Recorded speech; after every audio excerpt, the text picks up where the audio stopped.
Hello again, this is Rick, and I got a little video for you guys on wheel check on your skates.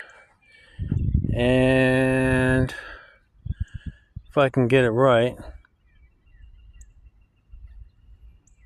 we're going to go down here and there. Let's see. 1, 2, 3, 4. There we go. So what you're looking for, you try to get them spinning, and then you want to see them spin for a long time.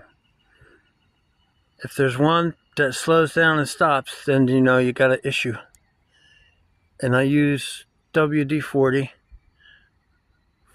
for help lubricating. All right, ciao.